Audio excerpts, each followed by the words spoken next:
Good evening to all. Respected Health Secretary Asha Madam, Joint Director Thomas Matthews sir, NHM Director Dr. Ratan Kelkar sir, then Vinod Skaria, our Chief Guest, and panel members Dr. Viraju sir, Director of Health Services, Dr. Meenashi, Additional Director of Health Services, Dr. Bindu Mohan from Kollam DMO, then Professor Indu, a senior, and my dear colleagues and friends, as well as my delegates. It is a great pleasure for me to and pride for me in welcoming you all to the webinar organized by the Department of Community Medicine, Government Medical College, Kollam. Actually, this regional PED cell was established in the Department of Community Medicine in 2020, and their surveillance on communicable diseases pertaining to medical colleges are made available to the health services by our PED cell. Other activities which are which includes updating knowledge on the control of disease, the conduct of research, then train health personnel as well as to help the state as well as and district authorities in controlling the epidemics. Actually, we are establishing a slow pace work in the arena of infectious disease control. As a part of this, we are partnering with the District Medical Office Kollam team as well as Training Division NHM Kerala. We plan to conduct the program during the second week of every month as an online webinar, and we named it as Rapid Update. That means respond and act to prevent infectious diseases. We intend to instill small drops of thoughts in the minds of our audience so that it will create a mighty ocean capable of wiping away the burden of infectious disease from our globe. This is our humble attempt to think globally and act locally. In the process, actually, we are trying to create a unique space of our own in the fight against infectious diseases. Once again, we warmly invite all those who are willing to join to our army to take part in this venture. And once again, I welcome all to join this venture. Thank you all. I am inviting Asha Madam and all other dignitaries for joining this venture. Thank you all. Thank you for inviting me for inaugurating this webinar. Before coming for this inauguration, I looked up what I do this Google search every time I have to brush up on any information. So I looked up what surveillance really means and what is the use of surveillance. So I find that a definition, one of the definitions of surveillance in some article by Thacker, it says that surveillance is a core function of public health practice, and it is defined as the ongoing systematic collection, analysis, interpretation of health data, which is essential for planning and implementation of public health practice, integrated with the timely dissemination of this information to those who need to know and act upon the information. So I congratulate the Department of Community Medicine of GMC Kollam and the regional PED cell there for this initiative they have come up with to disseminate available public health information in the form of these rapid updates. I hope that once this takes off, other regional cells and the state cell will carry such an initiative forward, because I think it will ultimately serve a very valuable function. We always say in India, I've also said this to many people, that we don't collect data adequately, which is probably true. And we have initiatives like eHealth and PED cell, which is meant to change that idea that we don't collect data. But even more, I have wondered what happens to the data we do collect. Where is that sitting? Where does it go? Who gets to access it? What use are we making of this data? Remember the definition I said earlier, that the whole point of surveillance is getting the information to those who need to know and those who will act upon it. This webinar that we are holding, I'm a little upset by the fact that our audience is us. It is still the information is still circulating in the same forum where it is almost being generated. So I would like ultimately for the information that we are collecting and disseminating to go towards a wider audience in some form. Those of you who have written dissertation papers know what the last paragraph or the last section of any paper is. It talks about the use that will be made of that wonderful information that we have come up with. The last line of any abstract says, what use will this information be? When each wave of COVID happened, I remember first wave, second wave, and we in government were sitting around planning how to manage the epidemic. And we are looking at it in a socioeconomic setting. I've often heard the statement, we are following ICMR guidelines. And I used to wonder then and I wonder now, don't we even have, why is it that we are unable to customize these guidelines to suit our state realities? Is it because we don't have the data for it? Or is it because we do not have the capability to come out with recommendations or advisories of our own, which suit us? When Omicron preparedness was being discussed and the minister held a meeting, some of you must have been there, I remember asking the same question, like, why are we planning to treat all Omicron patients in our government medical colleges? When the only thing I knew about the virus is that it is supposed to be mild in vaccinated patients. Immediately I was told, we have ICMR protocols. I did not see a single suo motu advisory from any expert in the state suggesting that the way forward should be adjusted to the disease pattern of the state. We in government tend to ask the directorate for remarks on ideas that we have already generated in the secretariat. But this should change.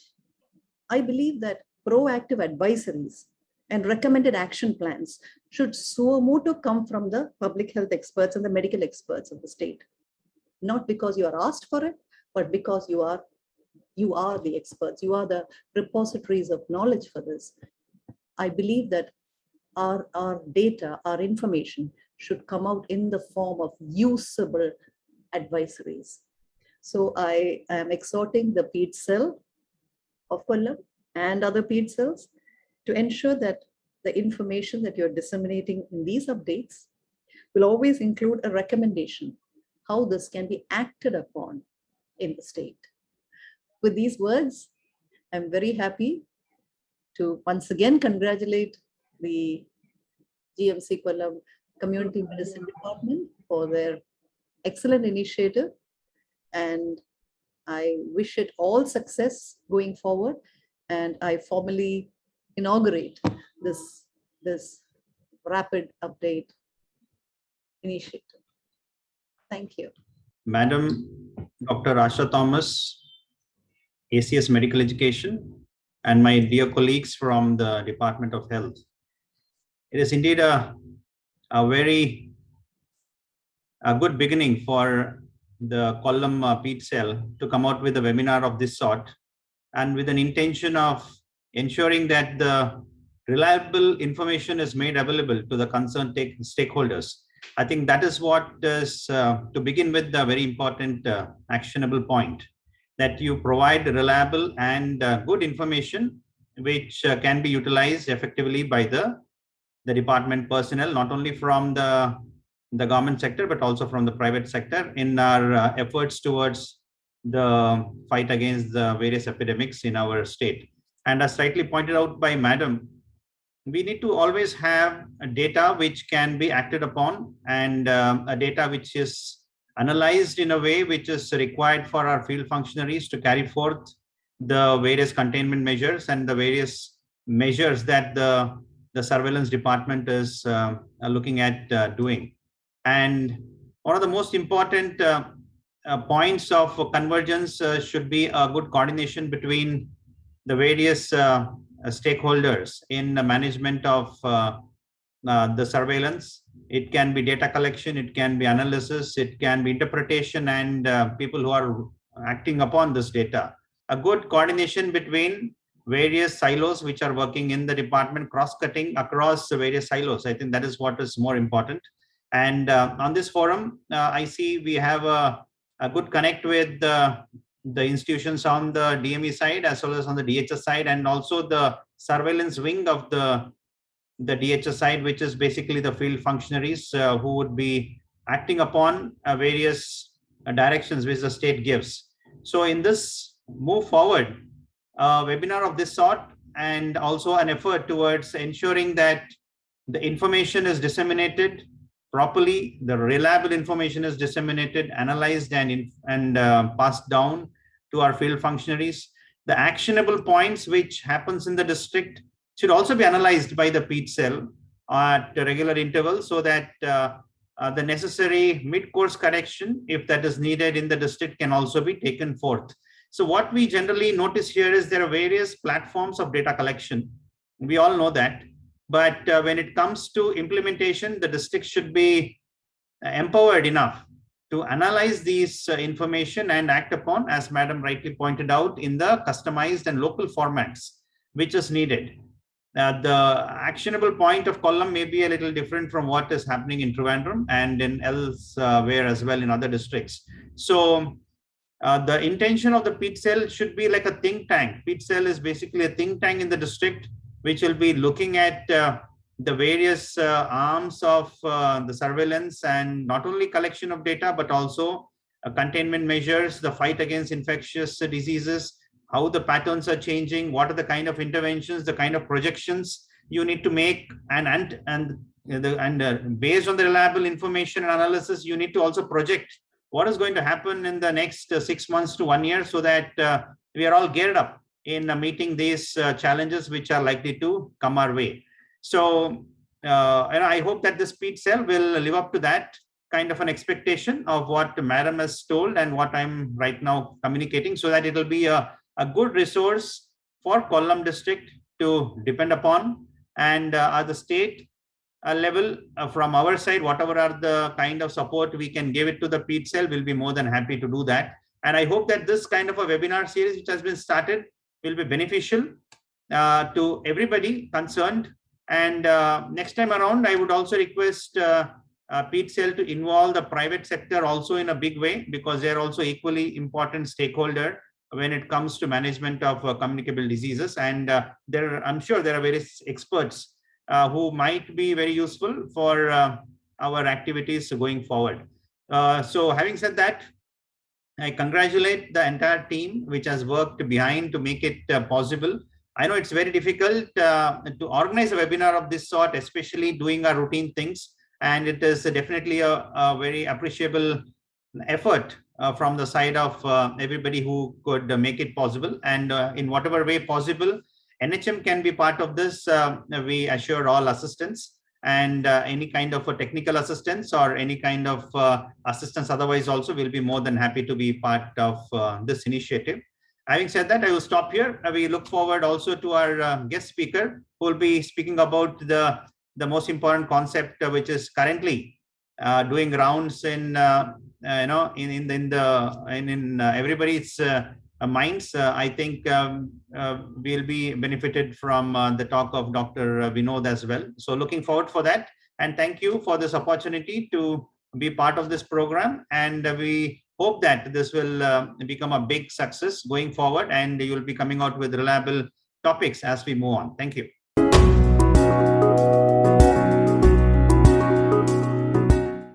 Thank you for inviting me into this very interesting session organized by the PEAT cell.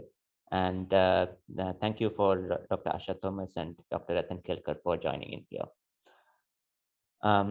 Over the next 15 odd minutes, I have a very short slide deck. I would sort of explain why and what we know about Omicron, and why we think it is important to discuss that at least in this forum, and why is it important to act upon the information that's readily available.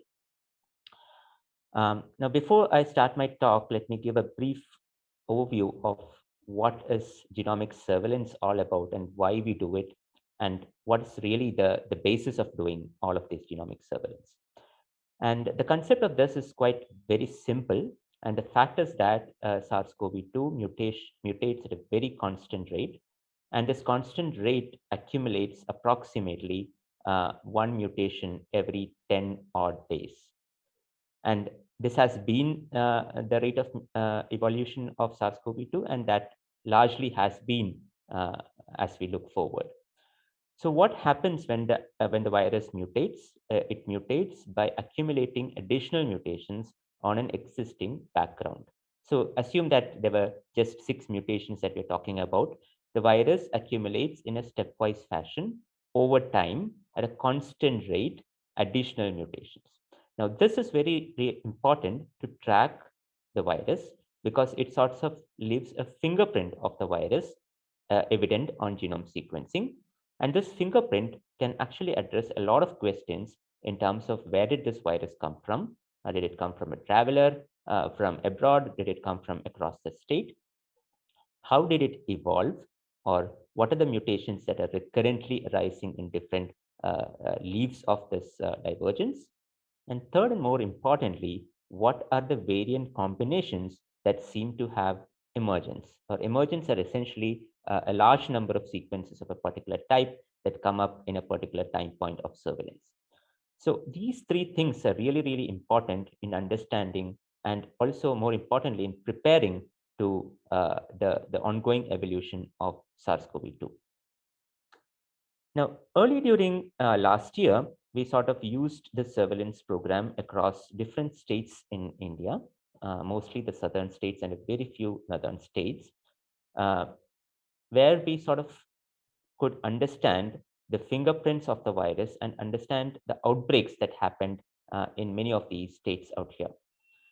And to give a brief mention, Kerala was one of the first states to actually implement a genomic surveillance program, even before the concept of genetic variants, which came up in late 2020, emerged. And this surveillance program had in many ways provided early warnings and information to plan the very specific public actions in the state. To also mention, this program has been jointly funded by the National Health Mission and the State Health Department. It has contributed over the last 1 year to over 8,500 genomes, almost nearing 9,000 genomes. And almost a tenth of all genomes sequenced today in the country has come from Kerala. Now, out of this sequencing, of course, we could understand what is emerging. We could understand what is likely to emerge. And more importantly, is to predict the future. And this slide is from late last year, where we were tracking the emergence or the evolution of SARS-CoV-2. And what we realized is that SARS-CoV-2 emerges or evolves in a very stepwise fashion. And at each step, it acquires one of the two properties of increased transmissibility, or what we call as immune escape or immune evasion.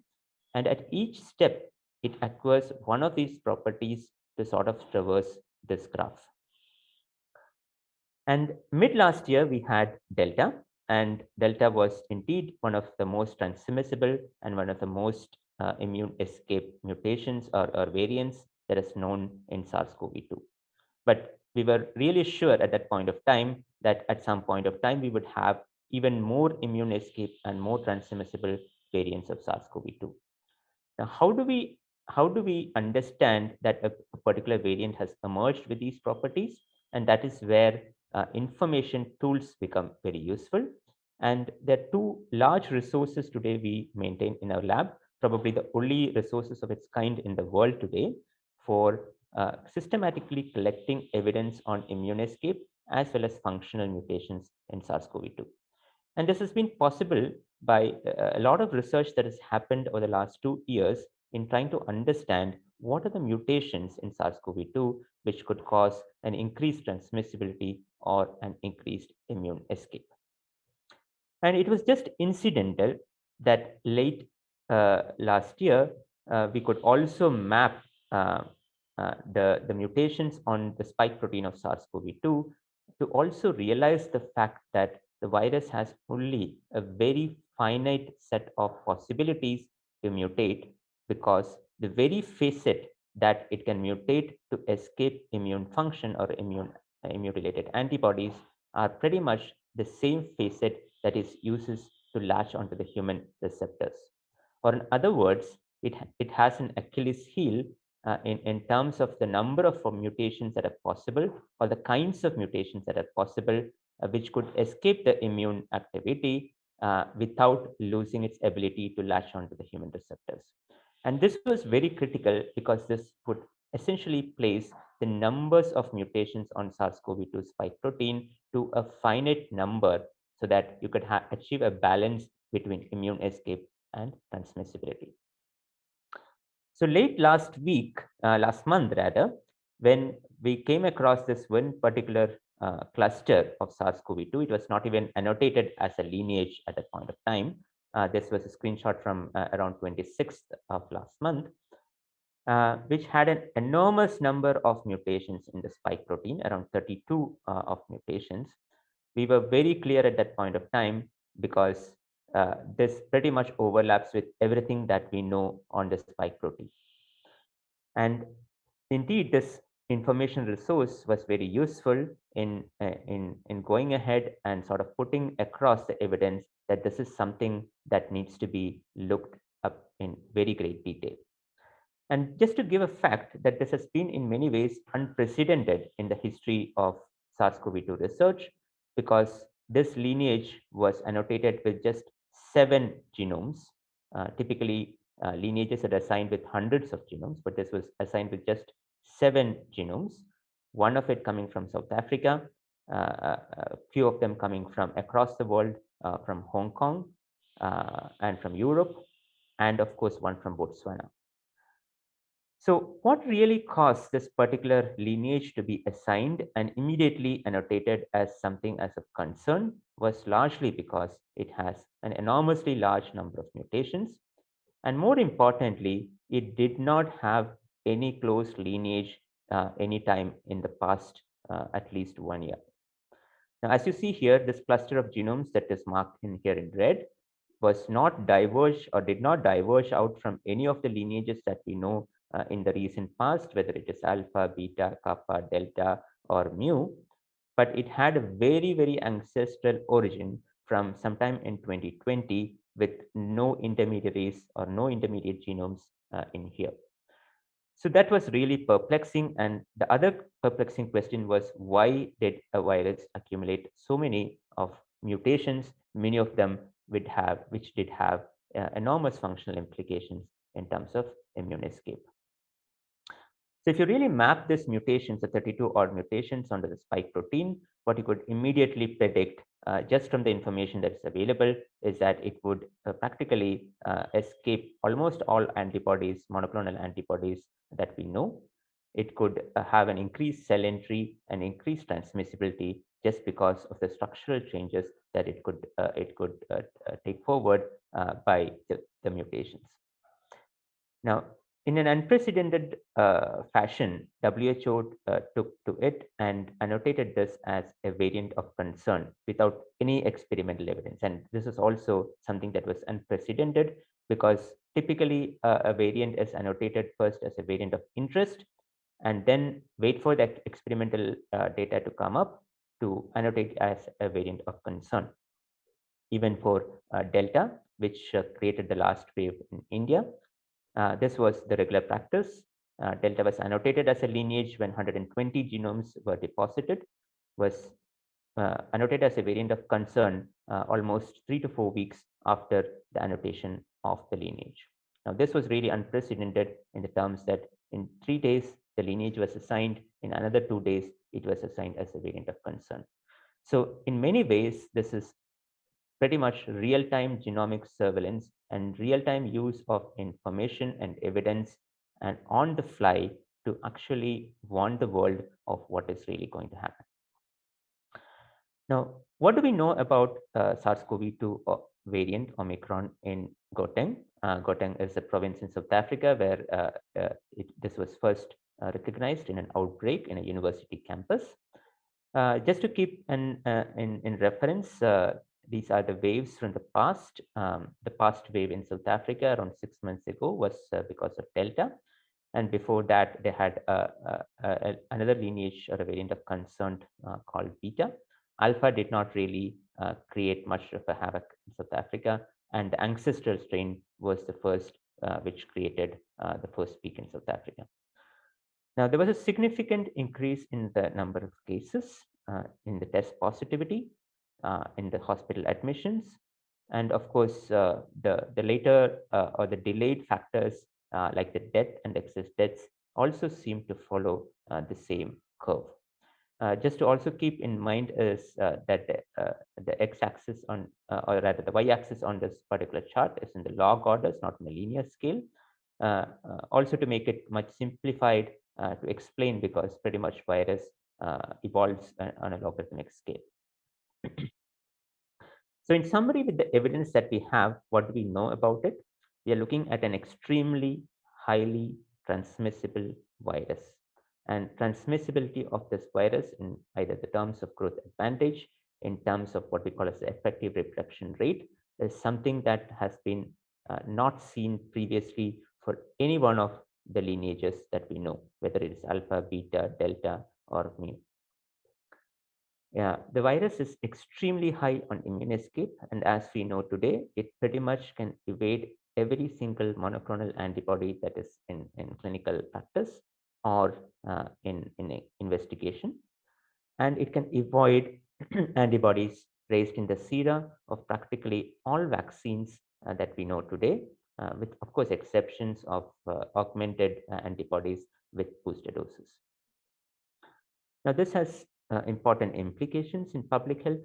One is that it is extremely transmissible, and with a doubling rate of approximately around 2 days to 3 days that we see across the world, that would necessarily mean that it could overwhelm any systems that we have put in place, whether it is testing, whether it is hospital systems, whether it is surveillance, quarantine, whatever that we can think about.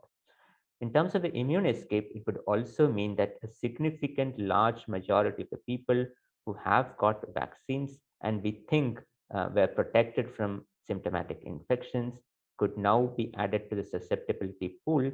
And nevertheless, that would mean that a significant large proportion of the people would now be susceptible to this new variant of virus, either by reinfections or by breakthrough infections, because pretty much the antibodies that has been raised either by previous infection or by vaccines could not protect against symptomatic infections. And this could also have a lot of implications in healthcare workers, because I'll come to that in a couple of slides.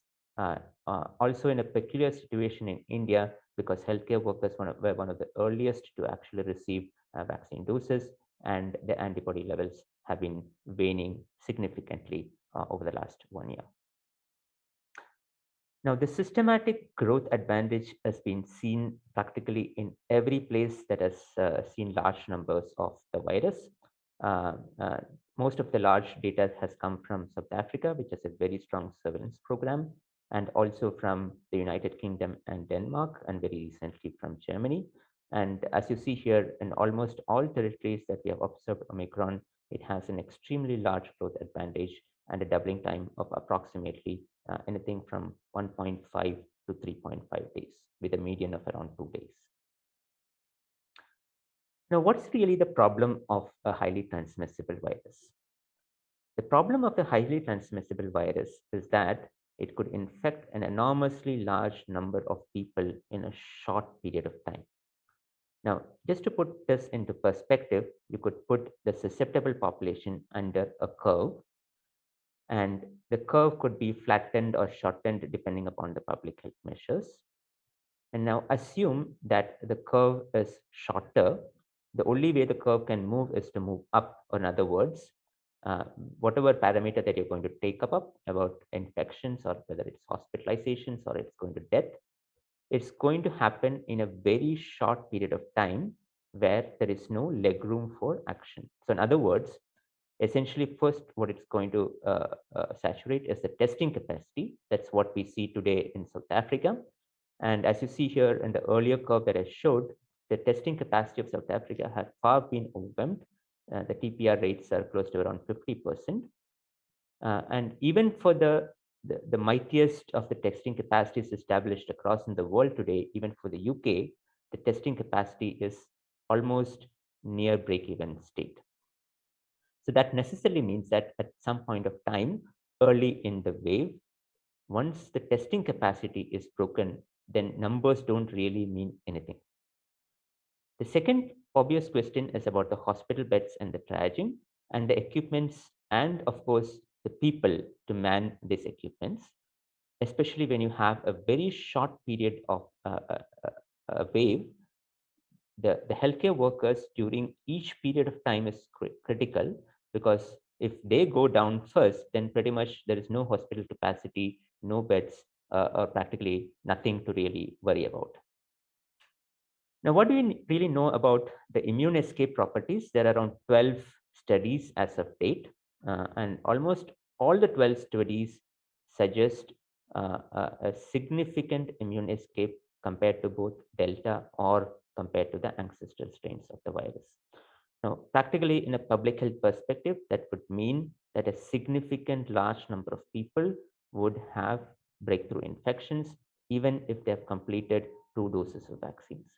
With a small exception of example, what you see here, there are studies which have evaluated the booster doses of the vaccine, which significantly suggest that have a smaller rate of neutralization or the loss of neutralization.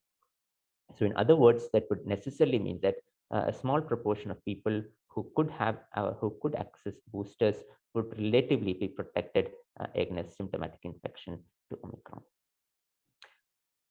In terms of monoclonal antibodies that are widely used in therapy across the world and also now across the country, pretty much all monoclonal antibodies neutralization effects have been taken off thanks to Omicron, with a very few exceptions of monoclonal antibodies. As you see here, one of the monoclonal antibodies that seem to be still effective is sotrovimab, that is marketed by GlaxoSmithKline. I'm not sure this is widely available in India at this moment yet. But pretty much majority of the monoclonal antibodies would not have any effect in its ability to prevent Omicron infections. In terms of vaccinations, as you see here, pretty much all the vaccines, whether they're single dose or double dose, doesn't seem to be protective against symptomatic infection. This is not against symptomatic infection, this is against whole virus assays. The exceptions are, of course, the ones who have taken a 3 dose of vaccine, that means a booster.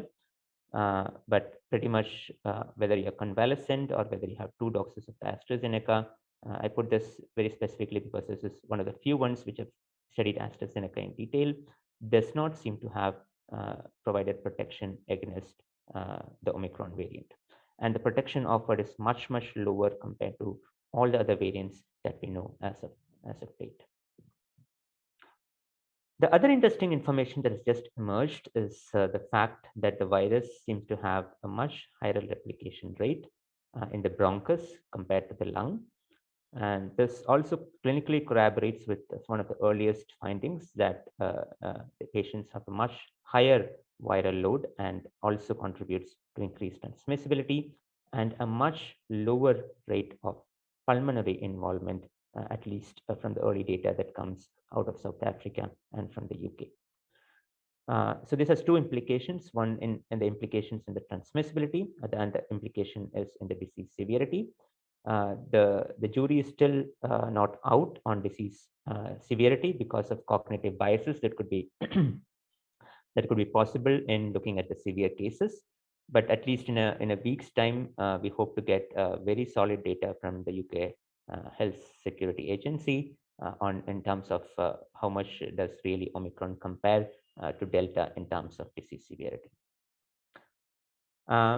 Probably the only country which has a very comprehensive modeling that has been made available is the UK. And they have really put 4 scenarios with low immune escape and high boost efficiency, low immune escape and low boost efficiency, a high immune escape and high boost efficiency, and a high immune escape with a low boost efficiency. Or rather, you're trying to look at the best case versus the worst case comparisons. And the baseline that you see here as a line here is essentially the comparison with the previous worst case, which was with Delta. And as you see here in the worst case scenario, both infections, the hospital admissions, as well as the deaths would pretty much surpass what we know for Delta. In the best case scenario, we are pretty much higher in the infection rate, but much lower in terms of admissions and deaths. But just to also keep in mind is that UK is a population which is almost near complete vaccination, and a significant proportion of the population receiving booster doses with an mRNA vaccine. So the data may not be really extrapolatable today to a country like India, which hovers around 50% double dose vaccination and nobody who has a booster. Next obvious question is, in terms of preparation, when will it hit us? So to just give you a perspective, with a doubling time of 2 days, that would mean that in 20 days, the virus would become 1,000-fold, and in 40 days, it would become 1,000,000-fold. So therefore, planning and preparation is extremely important. And this kind of a doubling time has been observed pretty much in all the regions where the virus has been discovered. Now, largely, there are only 2 ways where you can look at when it will hit. One is to do genome sequencing or genomic surveillance in a very large number. And the other approach is to use a proxy for genomic surveillance, what we call as the S-gene dropout. So S-gene dropout is based on the principle that if you have a primer which overlaps one of the mutations in the Omicron, that primer will not work while the other primers do work. And the proportions of samples when these primers don't work, which is essentially called an S-gene dropout, could be a proxy for the Omicron variant. Now, just to give back of the envelope calculations, to look at a 10% prevalence of Omicron in the population, you need to do approximately around 300 to 500 genomes, and that would give you an approximate heads up of a week. If you do around 3,000 to 5,000 samples, you can get a heads up of around 2 weeks, which can detect around 1% of prevalence. And if you do anything from 35,000 to 50,000 samples, either by S-gene dropouts or by genome sequencing, you can pretty much get anything from a 3 to 4 weeks heads up, where you can sort of identify a prevalence of Omicron in the population of around 0.1%. Now, given this sort of back of envelope calculations, you realize that there are some countries which have extensively used both a combination of genomic surveillance as well as S-gene dropout assays to look at the prevalence. And the most important thing is to look at this in a one-time prevalence over a few weeks, so that you can plan ahead and prepare when the wave is going to hit. And of course, now there are much better tools and applications, including this from our lab, which we recently published, where you could do genomic surveillance of 48 samples in less than 24 hours, much useful for looking at incoming travelers in airports and across the states. Now, the other point that I need to also emphasize, sorry, I missed that in this slide, is that airport or traveler surveillance is not going to really add to anything in estimating the prevalence or the growth in the population. It can only give you, of course, headline news that somebody has come with Omicron, but it's really in the public health practice, it's not really going to add anything in terms of real and hard numbers. Now, is that all hope is lost? The answer is probably no. And this is probably also the right time to focus back on the tried, tested approaches of non-pharmacological interventions. And to just give an example of one of the recent studies that have come out, which has evaluated different combinations of mask between the infected and the susceptible individuals. And what you see here is a high quality mask, what we call as an FFP2 or an N95 mask, can provide a risk protection of almost 0.14%. Or in other words, the chance of an individual being infected with any particular variant is almost 1 in 1,000, given that both the infected and susceptible wears a high quality mask. And of course, the other important thing that we need to emphasize is ventilation, which has been very less discussed in public health practice, but has enormous amount of evidence to support that it can significantly reduce the numbers of infections.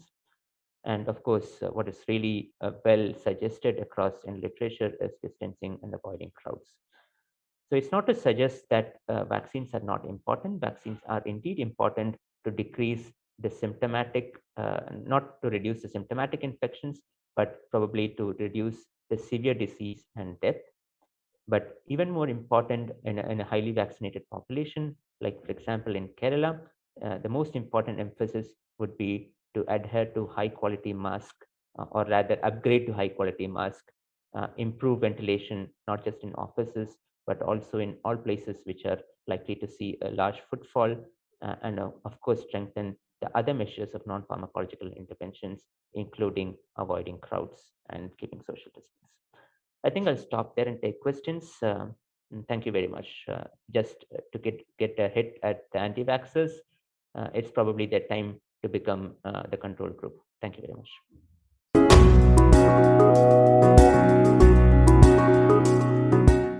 The recurring question from the public is, how many hours do you wear an N95 mask, or how many days can you use one N95 mask? But having said that, many of these masks are quite robust. The only problem with them is that they might get clogged at some point of time, which will reduce their efficiency in taking in air. But given their enormous capacity, many of these masks, even in the worst environmental situations, could work for a few weeks without any of an issue.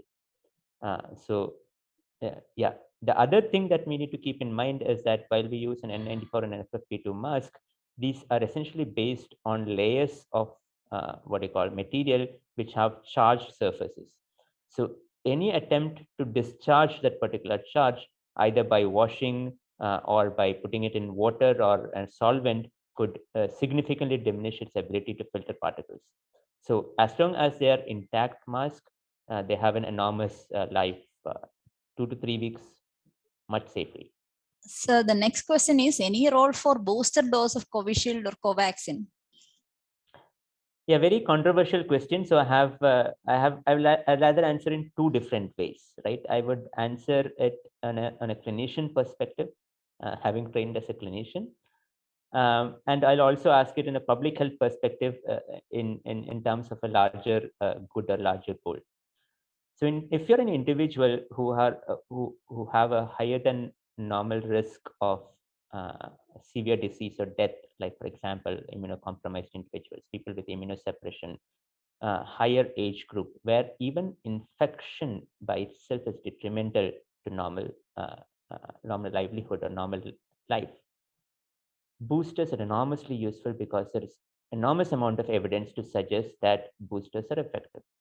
Now, the caveat here is that almost all booster studies, even when 2 doses of AstraZeneca or Covishield has been used, the booster has always been with an mRNA vaccine or a different kind of a vaccine.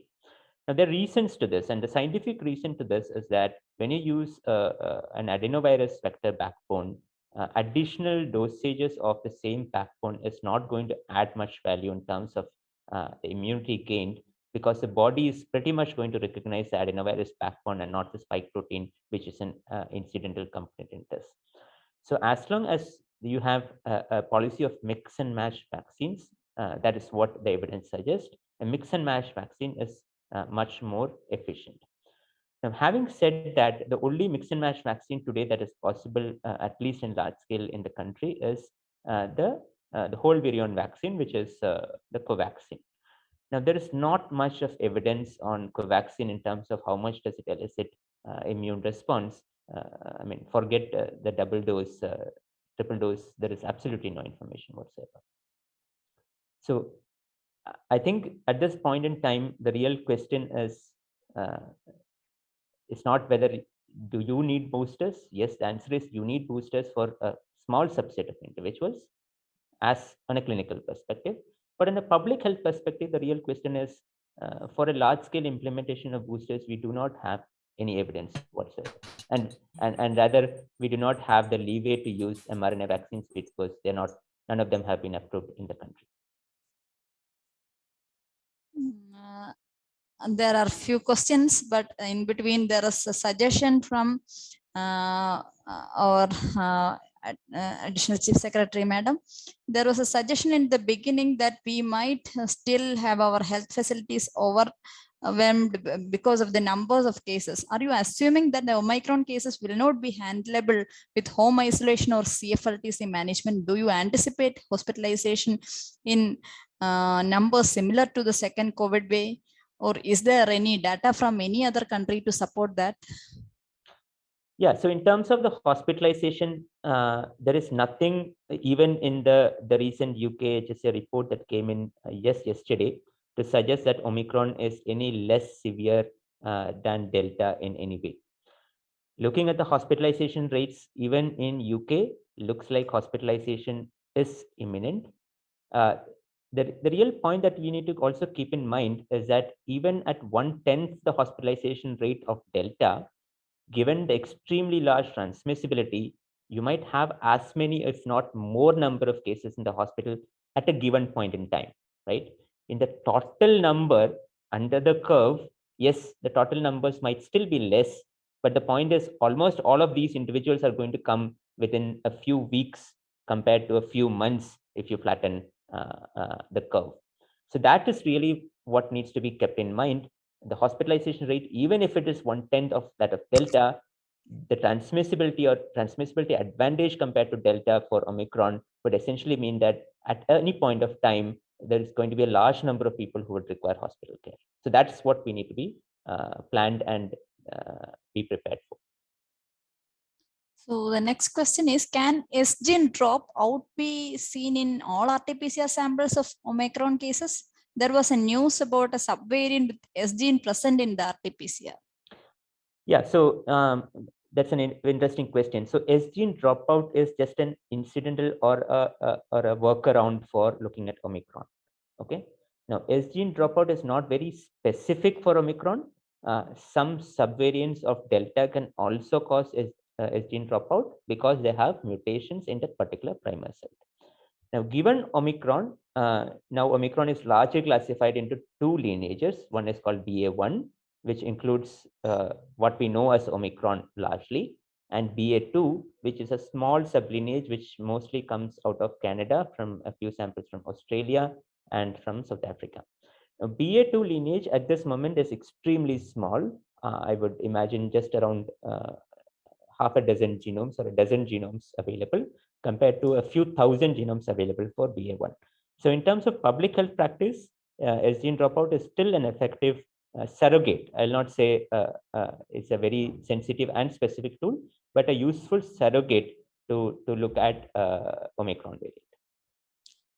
How can we effectively utilize the S-gene dropout for surveillance in Kerala, since WHO recommends to use it as an efficient way to find the proportion of probable Omicron? Yeah, so that's essentially the point.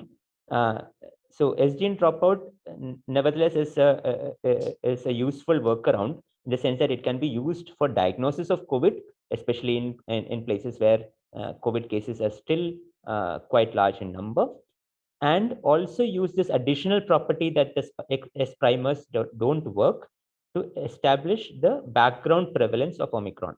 Now, the background prevalence of Omicron is useful only for early planning and early preparedness, right?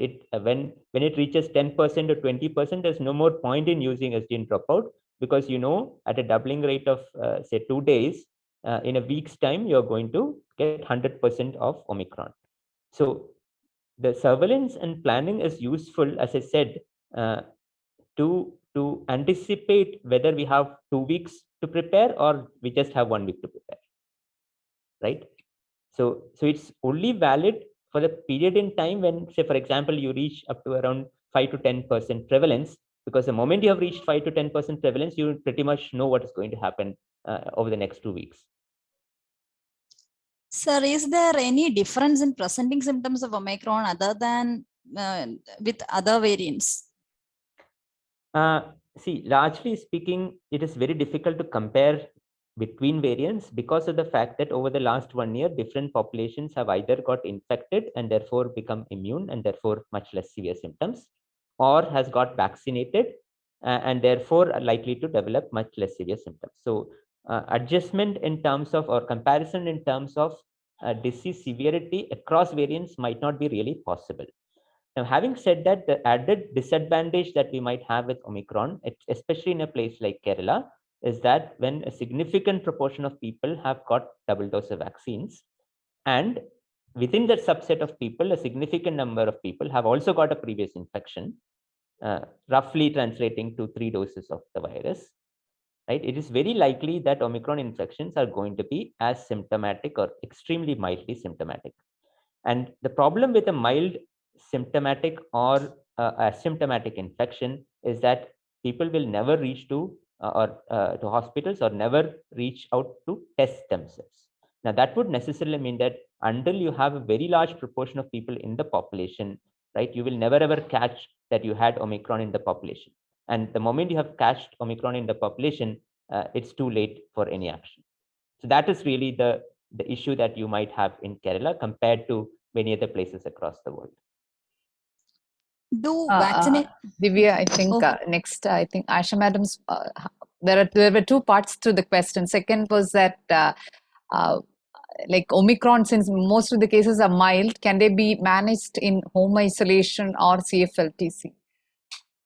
That was also one part of Madam's question. Yeah, I mean, it is not just for Omicron. In fact, even with Delta, I mean, what we need to also keep in mind is that the tested positive numbers don't really mean anything, because the tested positive numbers are largely dependent upon the testing capacity that you might have.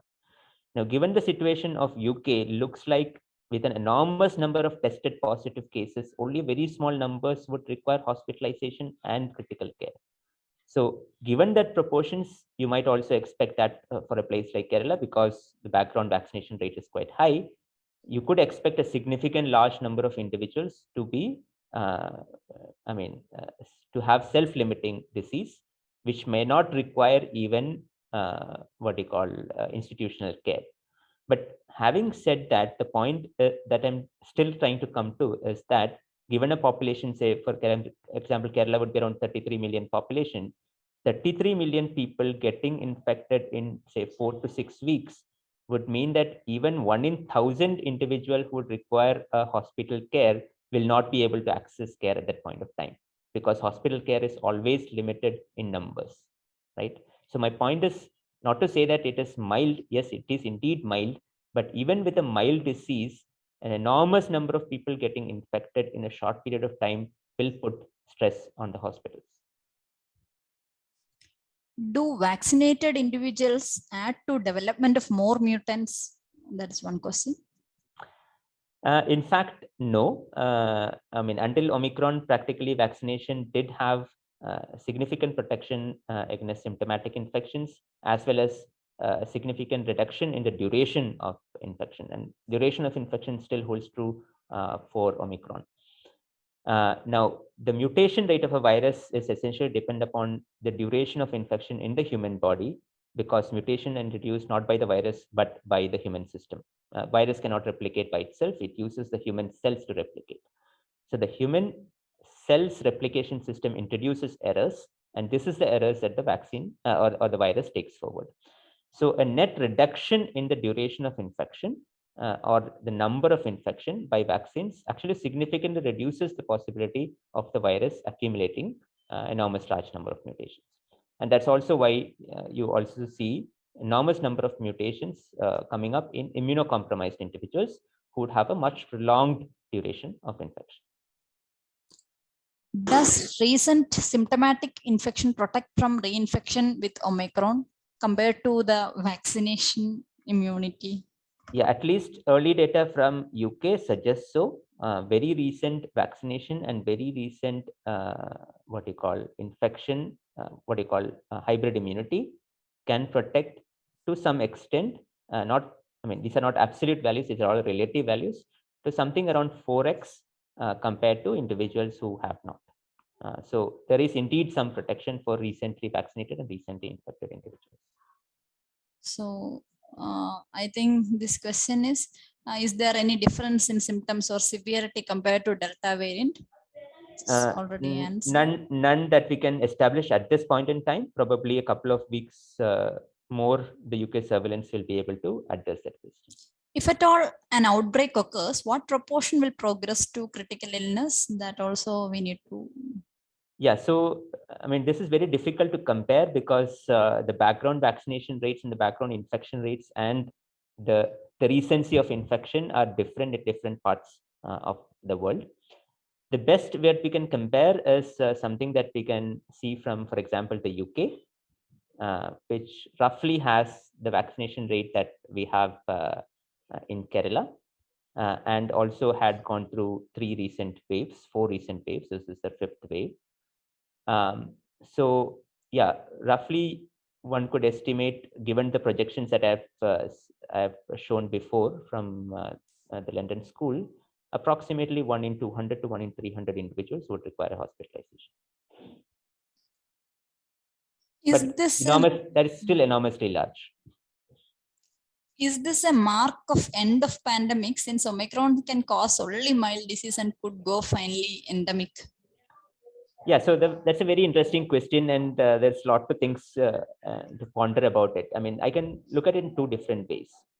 The first way one you could look at is that pandemic in terms of the infection is probably not going to go away anytime soon, just because of the fact that you have a virus variant which can evade all kinds of immunity, right? In other words, everybody becomes susceptible to infection at every point in time, right?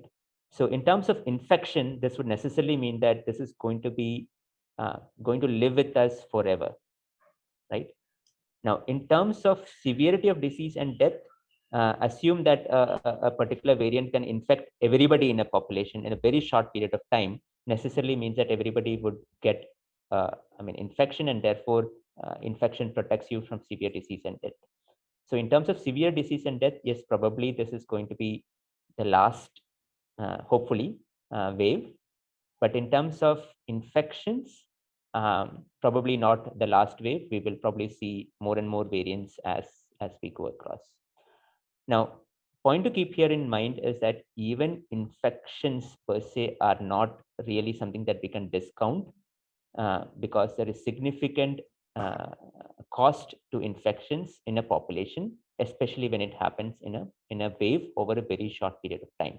So assume that even if the mortality was 0, right, infection of say 1 billion people over a month is essentially going to have a huge cost on not just the economy but also the livelihoods of people.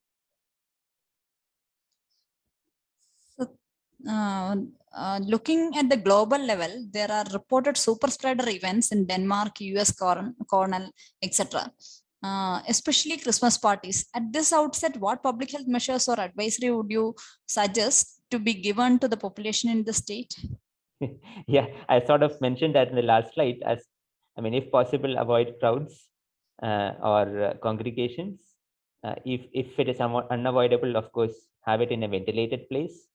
And more importantly, keep your mask on all the while, right? I don't really require this advice to clinicians because you have gone into COVID wards with the protective measures. And the very fact that those protective measures is very effective, even in high risk environments, would say a lot about the effectiveness of that in low risk environments. Actually, a congregation in an open air is really a low risk environment, but provided you have the best protective measures. Divya, can I add one point?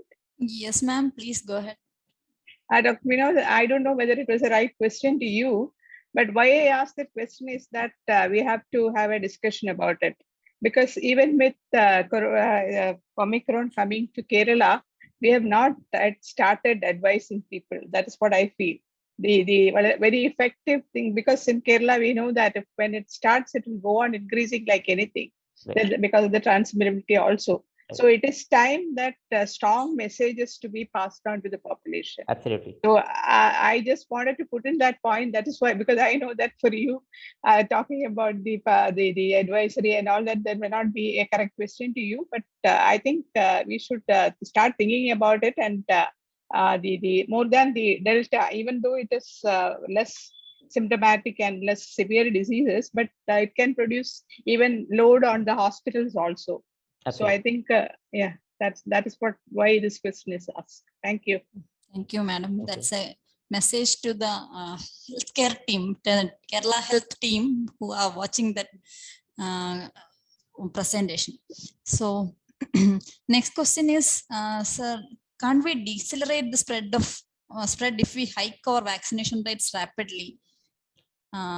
No, at least in Kerala, the vaccination rate, I mean, pretty much everybody who is eligible has High. got vaccine. So there's no change that can be made by just vaccination. The real change that can be made is by the non-pharmacological interventions, by providing or probably advising a better mask.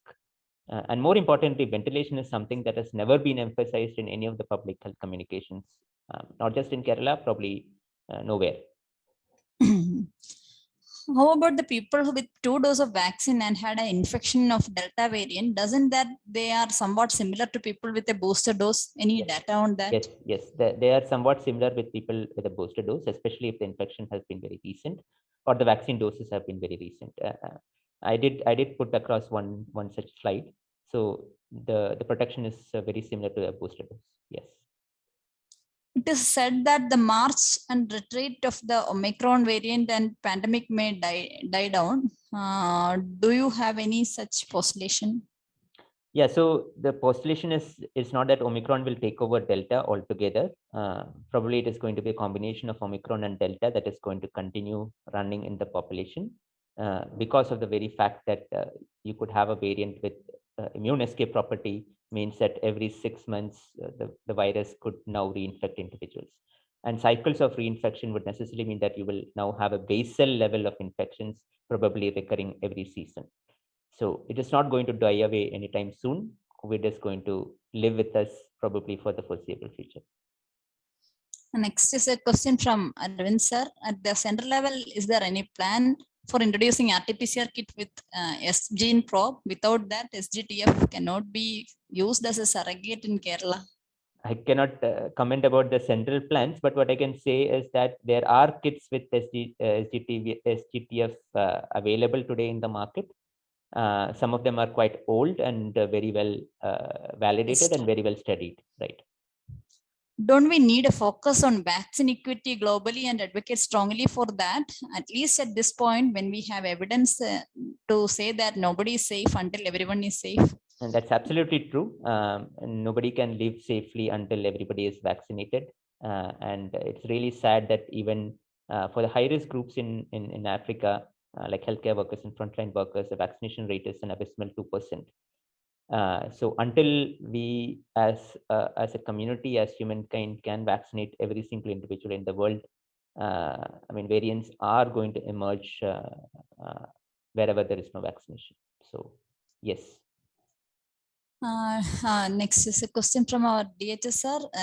Raju sir has asked that, is there any chance of any new mutant with more severity, more mortality, more infectivity or anything like that? Absolutely. As long as the virus infection continues, virus will mutate. So new variants will come up. There is nothing that can prevent the virus from mutating. So unless we stick to all the measures together, then that's what's really important. Vaccination is one part of it, but the additional measures together could actually decelerate the spread of infection, duration of infection, and therefore over time we can significantly reduce the mutations happening. But mutations will keep happening as long as there are infections. Is there any data on Omicron suggesting risk to pediatric population? So at least early data from South Africa suggests that most of or a significant proportion of the infected individuals are below 20 years of age. It's also because of the fact that this has been the unvaccinated population. But in terms of severity of disease, this seems to be an age group which is largely protected from severe disease, except for MISC. So as long as clinicians are very well aware about this condition and can give early management to the condition, pretty much the pediatric age group is protected against severe depression death. Can Omicron effectively diagnose using rat, or is rat not to be used? Yeah, so this is a very interesting question, and I'm sorry I forgot this altogether. So rat is as effective as any other variant for Omicron. Now, the real question that we also need to think is that RT-PCR is a time-consuming, manpower-intensive effort. When cases go through the roof, we also need to have alternatives so that people can self-test and probably self-quarantine. And this has been widely used now across the world, including in UK, now in New York, where lateral flow assays have been widely distributed, in many cases free of cost, to individuals so that they can identify themselves and they can isolate themselves whenever they turn positive. This might be a good opportunity to also think about it, because the efficacy is not any different compared to the previous variants, at least the latest UKHSA report suggests so. So wide use of rapid antigen test, especially in cases which doesn't really require an RT-PCR, might be a fast and effective strategy to contain the spread of the virus. Are we losing focus on mortality reduction due to Delta by concentrating on the next potential problem of Omicron? See, the mortality reduction in Delta at this moment, I believe, in highly vaccinated regions is only for the individuals who have not taken the vaccine despite the best efforts. Otherwise, the basal rates in the vaccinated individuals have really come down. I mean, this has been consistent across the world. So I think there's a limit to mortality reduction with just vaccines. And that's also the reason why, I mean, vaccinating the last 2, 3, or 5% of individuals. I mean, I'm also surprised from the latest vaccine report from Kerala. There is a significant number of healthcare workers who have not taken the second dose of vaccine. So until we reach out to them, we cannot really protect them. But this is, of course, I believe, a personal choice because anti-vaxxers are anti-vaxxers at the end of the day. But yeah. This is a clinical case, probably a person with a diabetic COVID infection 6 months after second dose of vaccination taken monoclonal antibodies. Can the booster dose be taken? If so, after how many months? Yeah, booster doses are not approved officially yet. So there's no question of taking a booster dose. But yeah, I also understand that a significant number of people have unofficially taken booster shots, including healthcare workers. But yeah, that's the dichotomy of evidence versus practice, right?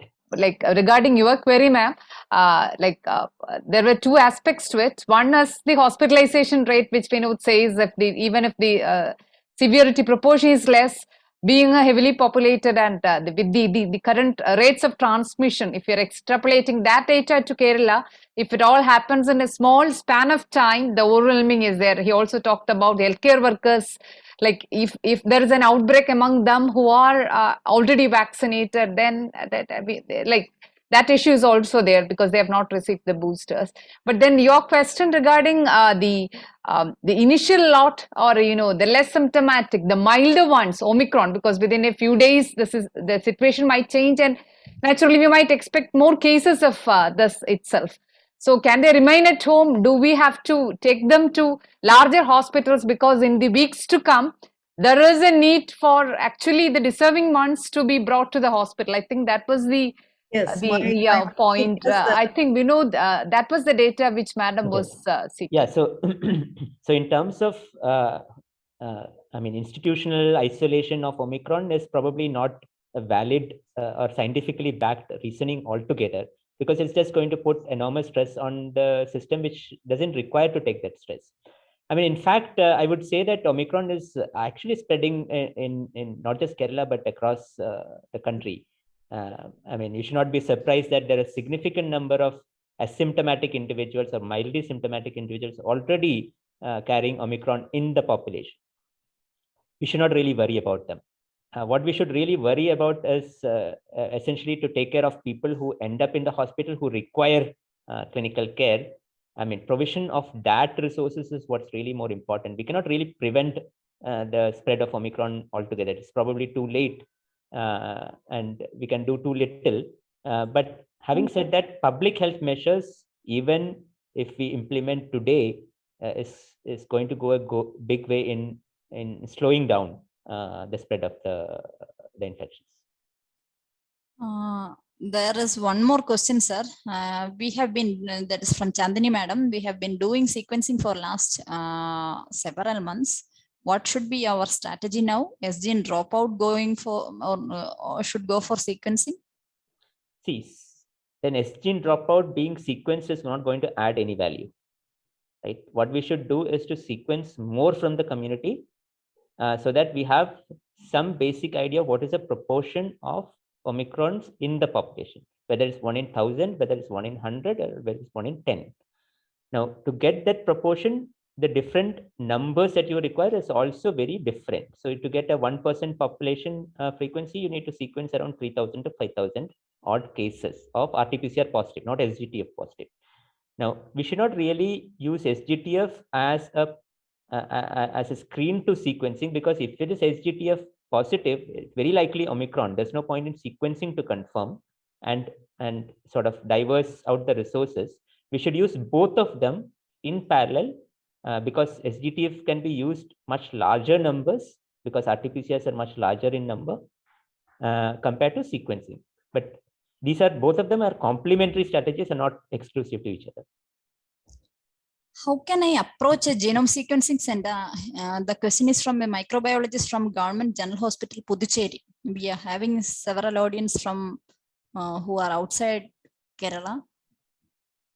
So there are different states which have different policies. Kerala until last month had a policy of 100 samples every district, which was sent to IGIB. But I understand that that is closed as of last month. For other states, the state has a particular policy. For most states, it's a sentinel surveillance policy, which would mean that 100 samples from 3 centers across the state every month, which was designated by the state, would be sequenced from the designated lab by the state. So I cannot really comment on Tamil Nadu, but different states have different policies of sequencing, of which Kerala and Maharashtra were the states which did have quite elaborate sequencing procedure. But yeah, as I understand, Kerala has stopped that, but I have nothing to comment on it. Will the large pool of children who are unvaccinated drive new waves of variants? Will vaccinating children help put a brake on fresh waves? And So why is Omicron more contagious, and what is the physiology behind it? Yeah, so I'll answer the last question first. The physiology behind the large transmission is two ways. One, it can latch much efficiently to the receptor.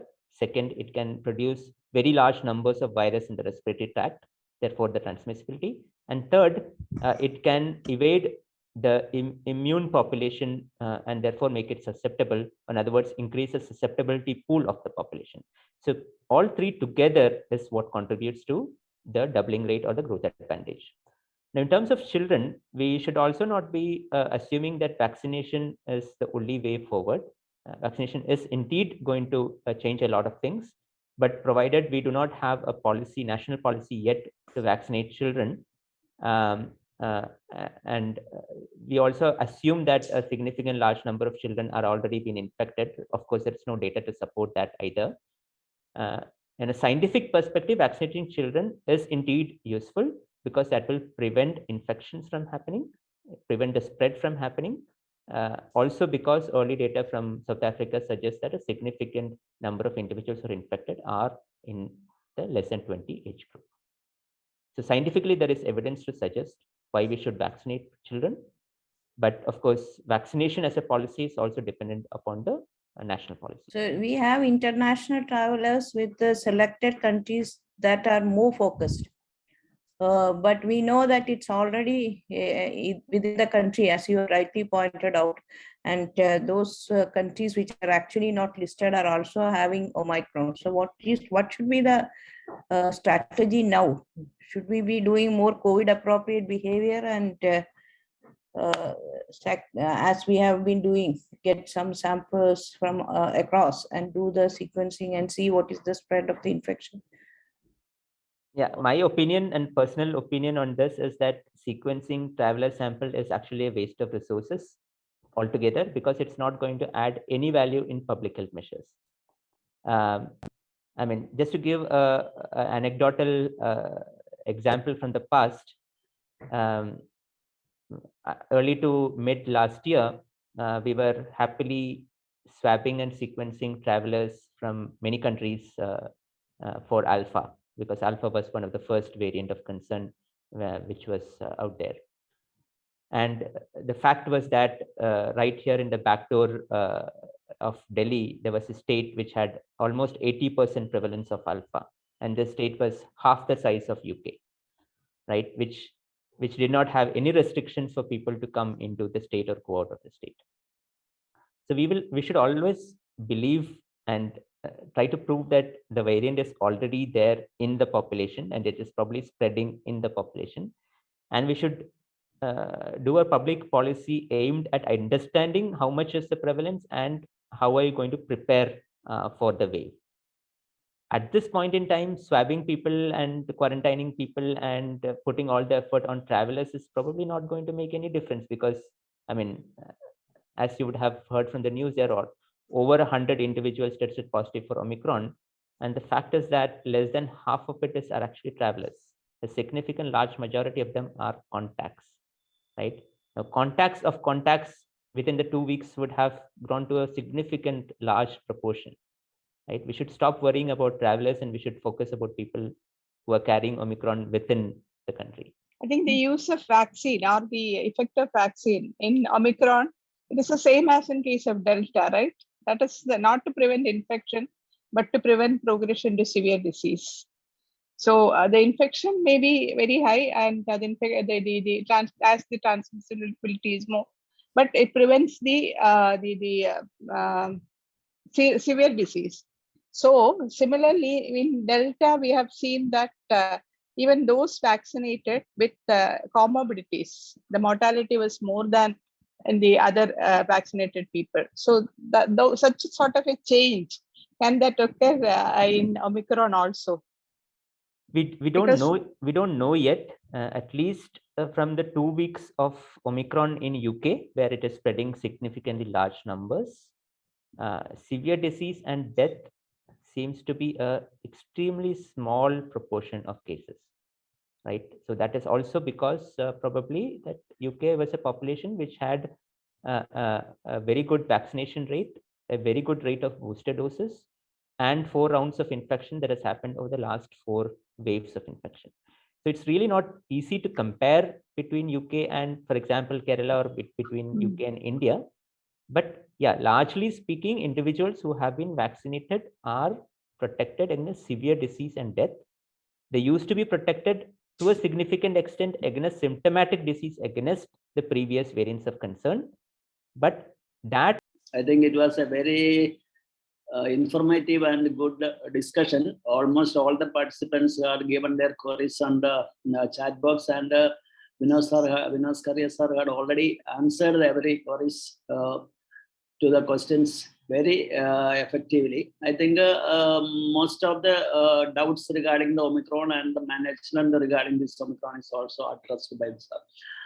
Anyway, everybody is knowing that we are having a good infrastructure for this management of the COVID, and even if the Omicron number may increase, we will having a sufficient number of infrastructures and hospitals and CFLTCs and other things we are having. But if the number increase, as previously sir said, the number increased to so much, what we are able to manage or not, that may be the real issue. And the other one is that whether we are all the passengers coming from the, not only from this notified state countries, or all other countries have to be quarantined or not.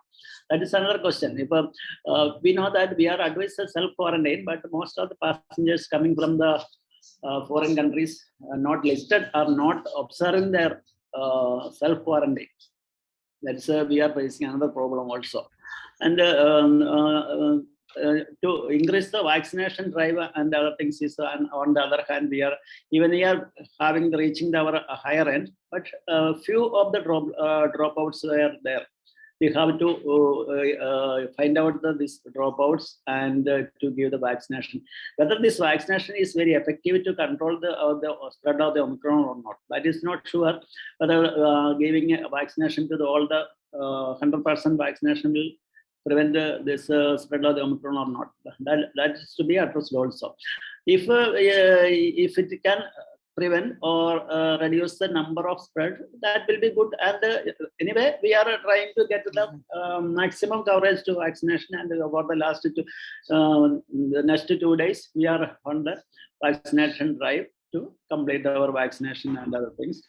And the other things that anyway, the main thing to prevent this spread is that we have to sensitize the people for the self-quarantine, isolation, effective use of the mask, sanitization, and social distancing. We have also to reduce the these gatherings. Otherwise, we will not be able to control the people.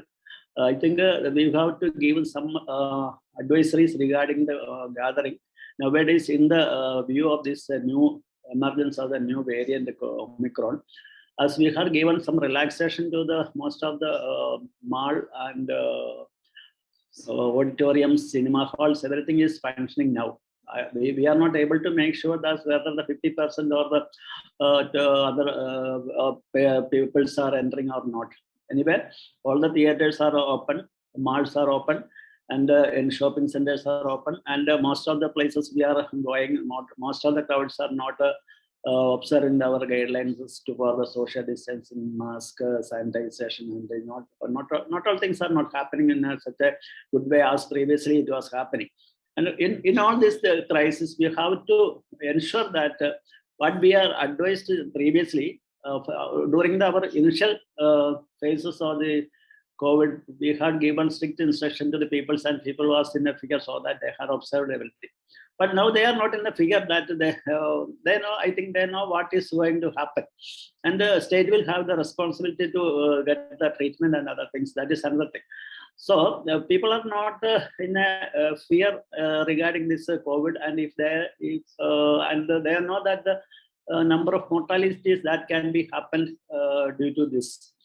And in this case, only things we can give to the people is how to reduce the infectivity or rate of infection, how to reduce, and so that then the way to reduce the infection to the spreading the infection, that is by using the mask, sanitizer, then the social distancing. If the social distancing is not at all happening, by the use of this mask and sanitization is not a, I think, not a good way to prevent that. That alone cannot prevent this spread of the COVID. That's I think it is. The gathering will be reduced. Then only we can reduce the spread of the this COVID. Not only the Omicron, but also the other Delta variant also. So that we have to give them more IEC activities, more trust to the IEC activities for the control of all these activities. And anyway, we are going with our routine activities regarding all the COVID and the infrastructure. We are all ready, and other ICU ventilators, oxygen support, everything is there. But to a good extent, we have to intensify our IEC activities through most of the media, social medias, print medias, and visual medias, and all other things. I think more than that, our public health experts are in this group. They will be able to give more ideas regarding how to manage the crisis. And I think Dr. Meenakshi, our additional director, public health, Dr. Bindu, additional medical, and the more people are there with the public health activities and engaged in the public health field. So I think Dr. Sairu is also there. I think they will be able to give more ideas regarding this. Thank you, ma'am. Thank you, Thomas sir. Yeah, first of all, let me congratulate the team, Dr. Indu and team, and also Dr. Divya for organizing such a wonderful seminar. I also take this opportunity to thank Dr. Vinod Skaria, who is helping us in front for this genomic sequencing. Actually, in Kerala, we have started the genomic sequencing right from December 25th, 2020 onwards. During that time, we were sending samples of international travelers to NIV Pune. And after that, soon after the this thing, Dr. Vinod Skaria came into picture, and also we have instructed all the RT-PCR government labs to send samples to IGIB Delhi. That is around 100 samples per lab per month. And I think more than 18,000 samples we have sent to IGIB till date, and they have sequenced, he also told that, sequenced around 9,000 or something samples, and they have been disseminating the results, and we were taking action according to their communication in the field. And in this context, in this Omicron context, the Government of India guidelines, as soon as we received the Government of India guideline, we were started the preparation. Our Honorable Health Minister, our Principal Secretary, our SMD, all were with us, and with their support, we were able to start the surveillance in all the 4 international airports. Right from previously it was there, but the Government of India guidelines says that the surveillance of international travelers should start from December 1st onwards. So in some airports, some passengers, especially one tour team from Kerala, they have gone to Russia, Moscow and all. They came back on 28th or something in all the 4 airports. And unfortunately, some of them were not tested at the airport, and afterwards they turned to be positive, some of the this. But we were able to, due to the community surveillance, we were able to pick them up, and all these persons were kept under quarantine. Their contacts were traced meticulously, and some of them were turned positive. But luckily, all these Russian passengers, the Keralites, the tour team, they were all found Omicron negative. But the scene turned into another picture. That is the Omicron. Right now, December 1st onwards, around 1.5, more than 1.75 travelers were reached Kerala from all the countries. Most of them were from non-risk countries. The picture is now we are sending samples to, as per the Government of India direction, repeated directions, and also the instruction from NCDC. They are insisting us to send samples to RGCB, which is a satellite lab, which is in the INSACO network.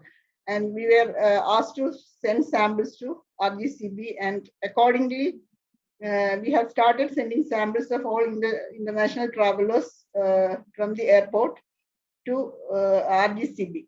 And they are sequencing the samples and giving results within 3 days. So right now we have sent samples of 51 international travelers, including those from positive samples from other non-risk countries, and 9 local contacts sample also we have sent, and 4 domestic travelers, that is local travelers also.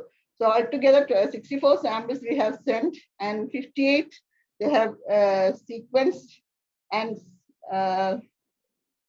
out of the 58, 47 samples are turned Delta positive, and the 11 were Omicron positive. Out of this 11, the interesting part is only 4 are from high-risk countries. All the out of the total 11, 10 are international travelers. 1 is local contact. That is the contact of one UK return traveler at Ernakulam, his mother-in-law. That is the local positive Omicron contact. But all the other 10 are international travelers only. And out of these 10, only 4 are from high-risk countries. All 6 are from non-risk countries. This itself shows that we have to start testing others also. Right now, as per the guideline, all the passengers from high-risk countries we are testing at airport, either with the rapid RT-PCR or conventional RT-PCR. And the passengers from non-risk countries, only 2% of them are tested randomly at the cost of the cost is bared by government. All the high-risk passengers, the passengers from high-risk countries are tested at their own cost at the airport. So all these positive samples, they are sending for genomic sequencing. So that is happening in all the 4 airports, and the community surveillance also we have strengthened, because most of these travelers, they were tested first negative at the airport, but subsequently they have developed symptoms and they were tested positive. Some of these travelers, they were tested on 8th day. That is the guideline. Guideline says that all the passengers from high-risk countries should be tested on 8th day.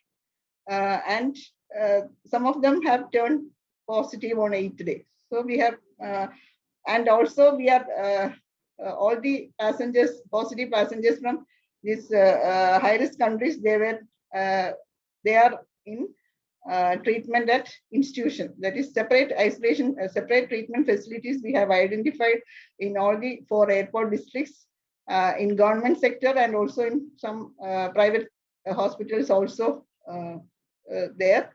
And those who are willing to stay at government hospitals, they are there. And those who don't want to be at government hospital, we have identified some private hospitals also, and they will be admitted in those hospitals. So all the healthcare workers, they were instructed to take necessary precautions. And as Suma Madam said, we have the IEC part we are taking care of, because our Honorable Health Minister, Madam, have given a press release daily, on a daily basis, for observing this back to basic campaign, that is SMS, and also the physical distancing, mask wearing, all those, and social media. A lot of messages are being disseminated through social media also, and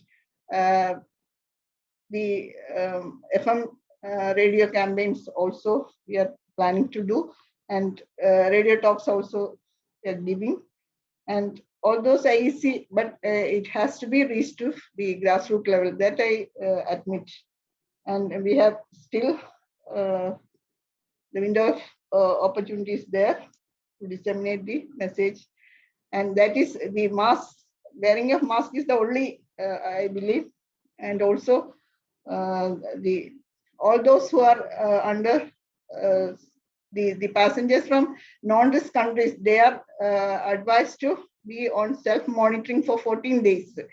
But all these people, those Omicron positives from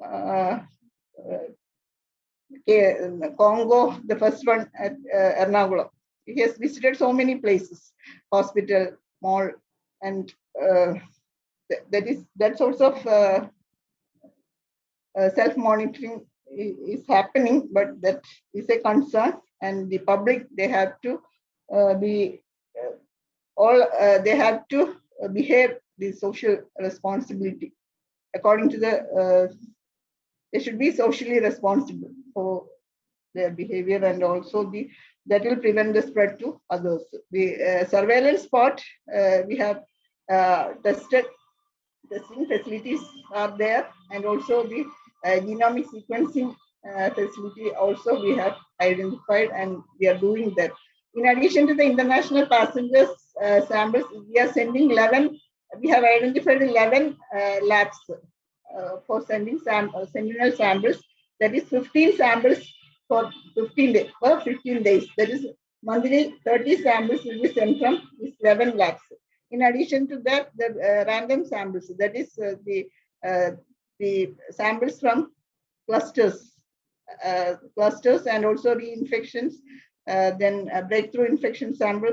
Those are the labs are instructed to send those samples also. So genomic sequencing, we are sending samples for genomic sequencing, and the testing is also enhanced, and community surveillance also we are, but due to staff shortage and all, it is not happening as we are expected, and soon we will be able to do that in a very. The central team also put forward some thoughts, some instructions that also we are planning to do. That especially the contact tracing. That is the always there is a complaint about contact tracing. That also we are taking into consideration. That's all from my side. Thank you. എൻ്റെ പേര് Bijoy. I'm from Telemedicine Society of India. We have started a Kerala chapter also in Telemedicine Society of India. And thank you, Dr. Divya, for inviting us also for this wonderful session.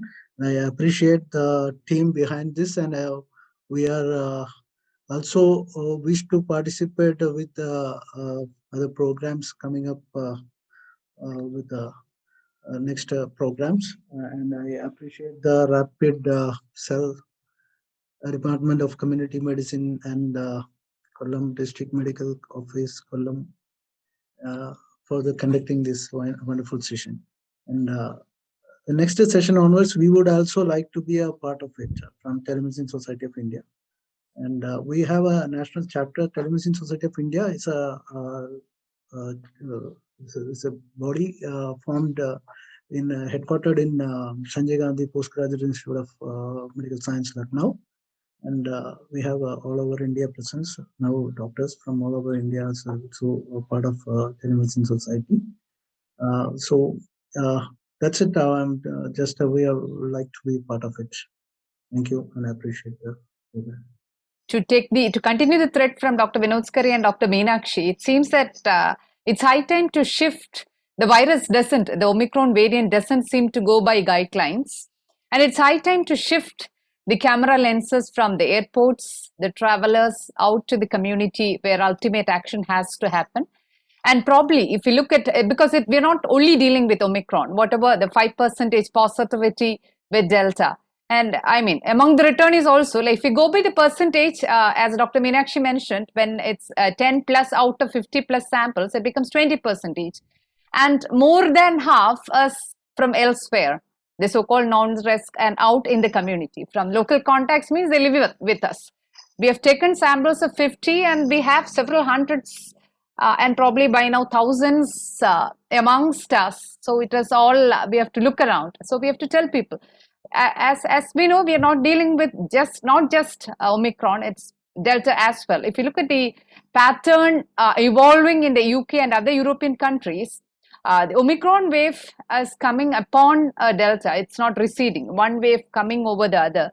And Omicron and Delta together has elevated the R value in UK to above 3, which is a real, if that happens in Kerala, those are the numbers which Vinod was projecting.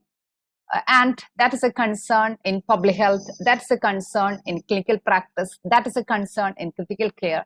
That's a concern in logistics. That's a concern in healthcare workers, the human resource available for care. I think we should speak or spend a minute on what is the status of healthcare workers in every sector, the government, the public, the primary, secondary, and tertiary care system. We have all been vaccinated in Jan-Feb. We talked about the waning antibodies. And from UK and Europe, also from South Africa, we look at we see the reinfection and breakthrough. Even if we call it a common cold, even if the severity is 1 in 1,000 or less, when a healthcare worker becomes positive, he or she may have to go on leave. And what will happen to the system when such a fast spread can happen? Though we say vaccination is really important, the unvaccinated fraction still is a concern. That's one. So I think that is one important focus we must talk about, think about protecting ourselves with the public health and social measures, and probably waiting for a policy on vaccines. Next is the other possibilities, as Dr. Vinod said, the SGTF and other diagnostics, and some of those changes might help in the early stages, but finally it is all once the numbers builds up beyond the testing or beyond the type of testing and sequencing, the action. Let's think whether this data is enough for us to initiate the action. Initiate action means, as Dr. Meenakshi said, there are press releases, and we have been telling people we have to think whether this is enough. If the projection given by Vinod, and if what is happening in UK gets replicated in our setting, where the proportion of CKDs is still higher, the proportion of those who have received 3 doses is nil or negligible, when the proportion of everything else is not comparable, I think we have to talk about or think about that, and we have to tell people, right? Finally, in addition to vaccines they might come and take when we offer them. Of course, we have to complete it. Vaccine equity is a global issue which Kerala and India has to address and join the other countries, the others. But when we come to public health and social measures, which is going to be the next big protection that we are going to offer, I think we should have a big bang. We have to tell people, because as to continue the thread, it is all out in the community that the focus has to be, beyond the airports, beyond those listed countries, beyond everything else. I think the community actions is going to matter, and let's not be the actual numbers, because it depends on testing, and as Dr. Vinod said, the rapid test and other policies, lateral flow and other tests. I think those are some of the other issues which we might have to consider. I think it was a great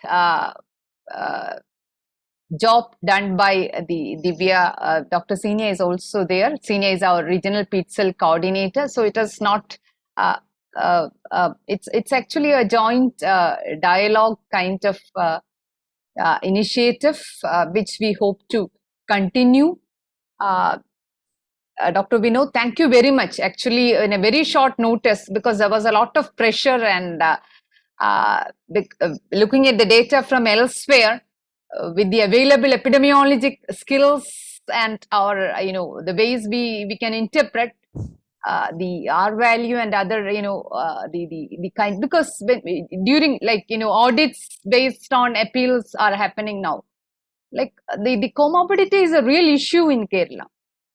Even if we say the unvaccinated is and partially vaccinated are driving the epidemic anywhere in the world, when we look at the ICU data, in our own ICU data, we do have mortality, though the proportion is small among the vaccinated. When the numbers are going to be huge as the projection goes.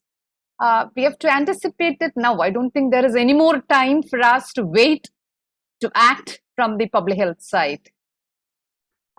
Thank you very much, Thomas Matthews, sir, for leading the panel. Thank you, everyone. The assignment that is given to me is to propose the vote of thanks.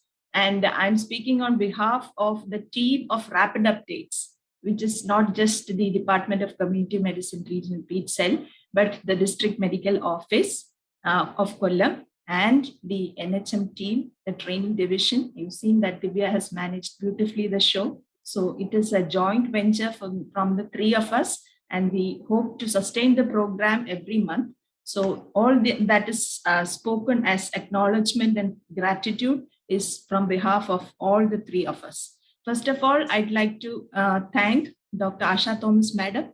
Madam has reminded us very clearly about the need of surveillance, and she has told us that the need to act, and that is to use the available data to customize advisories for Kerala. We have been doing it continuously, I think, for the state during the COVID pandemic, and we will continue to do that. And taking advice from you, Madam, we will try to keep a session from next session onwards, where we will try to analyze what is the data available and disseminate the information. Thank you very much, Madam, for joining us despite the very busy schedule that you have. Secondly, I'd like to thank our NHM Director, Dr. Ratan Sir. Sir also told us that we should involve the private sector. This time also we had informed the IMA. Next time probably we will try to involve more participants. IMA State President is also there, Dr. Sakaria. Immediate past president. Immediate past president. Thank you, sir, for joining us, and we hope to continue to get your support and from all the members of the IMA also continually. And thank you, Ratan sir, for that. And thank you especially for giving us the hand of the NHM team to do it so wonderfully. Next, I'd like to thank our speaker for the day. Before that, I'd like to thank our directors, the Director of Medical Education, Ramla Madam. She was there with us even though she was traveling. In spite of the difficulty, she joined us for a long time. Thank you, Madam. You are leading us in medical education, and we are always aware of your very strong support. We continue to think that you will be with us always.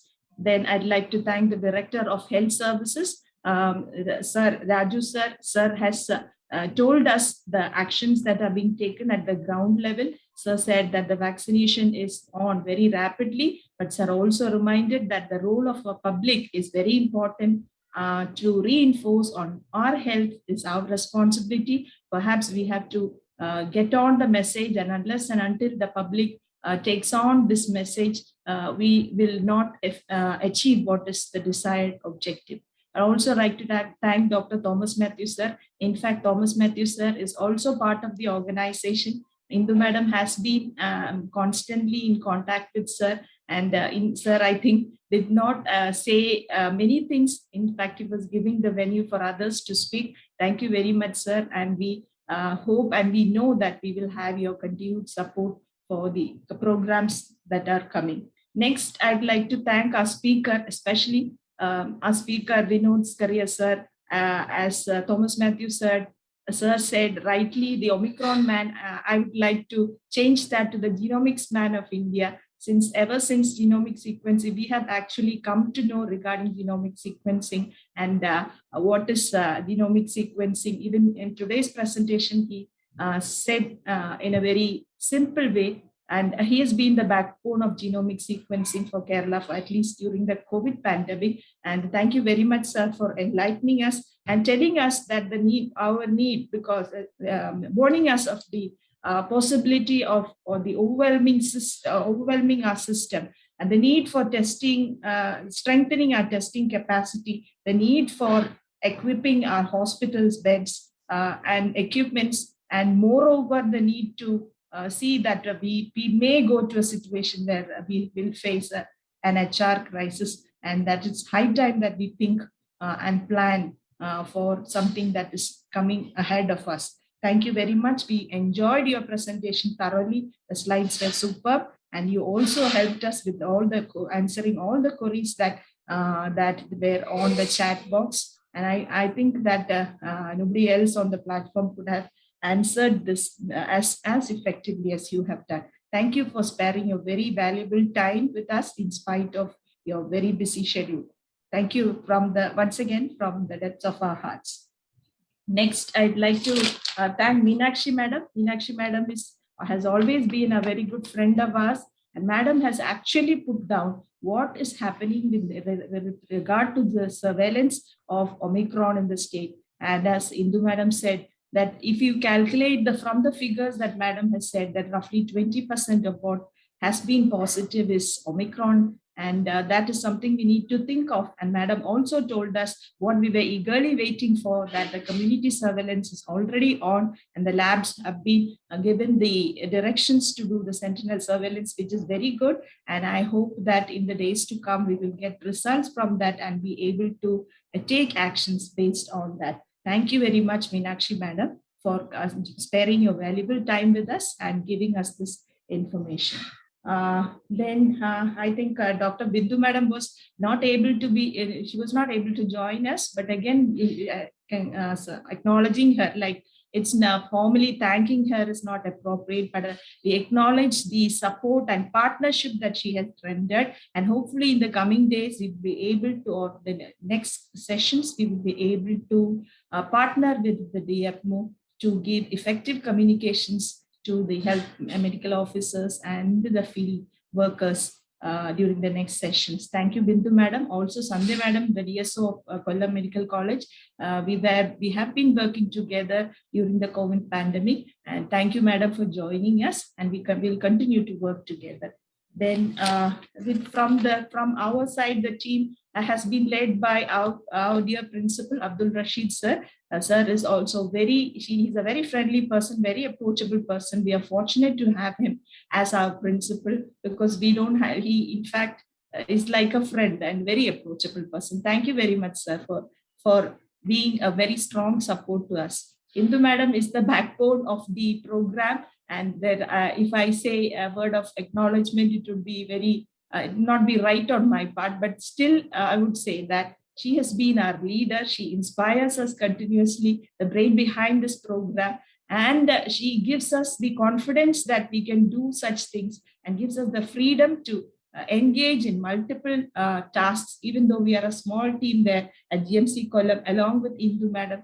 We have Dr. Indudi, Dr. Jeena, Dr. Rekha, and Dr. Rana. We are a very small team there, but still I think we are able to do good things because of your leadership, Madam. Thank you very much. And Divya, I should make a special mention of Divya. She's a very good friend of ours. But Divya, when Madam was the first person to approach her, and when we approached her, she without any hesitancy said that we will do it. And support Divya and for managing the show today. And we would not have been able to do it so well without your support. And the brochure has been beautifully crafted by Divya and her team, I should say.